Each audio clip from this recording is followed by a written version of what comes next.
நபிகள் நாயகம் ஸல்லல்லாஹு அலைஹி வஸல்லம் அவருடைய மௌத்துக்கு பிறகுங்க அப்துர் ரஹ்மான் இப்னு அவுஃப் சொர்க்கவாசி என்று வாக்களிக்கப்பட்ட ஒரு நபித்தோழர்.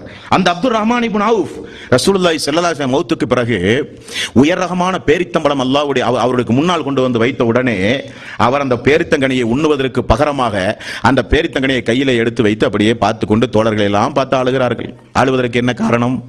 சொல்லுகிறான் ரசூலுல்லாஹி ஸல்லல்லாஹு அலைஹி வஸல்லம் நினைவு கூறி, அல்லாஹ்வுடைய ரசூல் எங்களோடு உயிரோடு வாழ்ந்த காலத்தில் ஒரு காய்ந்த பேரித்தம்பழத்தை கூட, நல்ல உயர் ரகமான பேரித்தம்பழத்தை கண்ணால் கூட பார்க்காமல் இறந்து போய்விட்டாரே, நினைத்து நான் அழுகிறேன் என்றார்கள் அப்துர் ரஹ்மான் இப்னு அவுஃப்.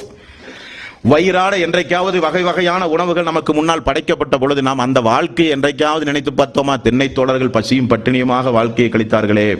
இன்றைக்கு நாம் எத்துணை வகையான உணவுகளை உண்டு வாழ்க்கையை நடத்தி கொண்டிருக்கிறோம். நமக்கு முன்னால் எவ்வளவு வகையான உணவுகள் விருந்து என்கிற வகையில் எடுத்து கொண்டு வரப்பட்டிருக்கிறது. அந்த மக்கள் எல்லாம் 2 பேரித்தம்பழம் 3 பேரித்தம்பழம் 5 பேரித்தம்பழம் எல்லாம் உண்டு வாழ்நாள் முழுக்க வாழ்க்கையை கழித்த மக்கள் ஆயிற்று என்று என்றைக்காவது நினைவு கூர்ந்து நாம் எல்லாம் அழுதிருப்போமா? இல்லை.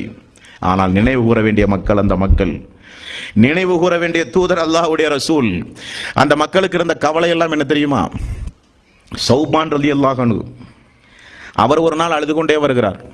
யா ரசூலல்லாஹ், அல்லாஹ்வுடைய ரசூல் கேட்டார்கள், சௌபானை ஏன் அழுகிறீர்கள்? என்ன முகமெல்லாம் வாடி இருக்கிறது? என்ன பிரச்சனை? என்ன காரணம்? யா ரசூலல்லாஹ், நான் வீட்டுக்கு சென்றேன், உணவருந்தி விட்டு ஓய்வெடுத்துக் கொண்டிருந்தேன், எனக்கு ஒரு சந்தேகம் எழுந்தது யா ரசூலல்லாஹ். என்ன சந்தேகம்? என்ன சந்தேகம் சௌபானே? சந்தேகம் வேறொன்றுமில்லை யா ரசூலல்லாஹ், எனக்கு முன்னால் நீங்களோ உனக்கு முன்னால் நாங்களோ மரணித்து போனால் மறுமை நாளிலே சொர்க்கத்தில் எப்படி யா ரசூலல்லாஹ் நாம் எல்லாம் ஒன்றாக இருப்போம்? எங்க வந்து உங்களை தேடுறது யா ரசூலல்லாஹ்? மறுமை நாளில் மக்காவில் உங்களை பார்க்க வேண்டுமானால் உடனே வந்து பார்த்து விடுகிறோம்.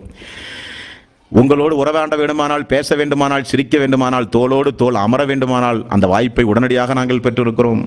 அந்த வாய்ப்பு எங்களுக்கு மறுமையில் கிடைக்குமா யா ரசூலல்லாஹ்? நாங்கள் எங்களுடைய பாவங்களுக்காக அல்லாஹ் நாடி எங்களை நரகத்திலும் உங்களை சொர்க்கத்திலும் போட்டாலும் பிரிந்து விடுவோம். எல்லோருக்கும் அல்லாஹு தஆலா சொர்க்கத்தை தந்தாலும் நீங்கள் எல்லாம் நபிமார்கள் உயர் அந்தஸ்திலே இருப்பீர்கள், நாங்கள் எல்லாம் சாதாரண மனிதர்கள், அங்கேயும் பிரிந்து விடுவோமே யா ரசூலல்லாஹ், பார்க்க முடியாதா உங்களை மறுமை நாளில்? அழுதார்கள்.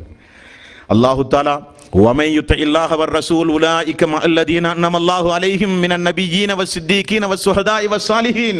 4வது அத்தியாயத்தின் 69வது வசனத்தை அல்லாஹு தஆலா இறக்கினான்.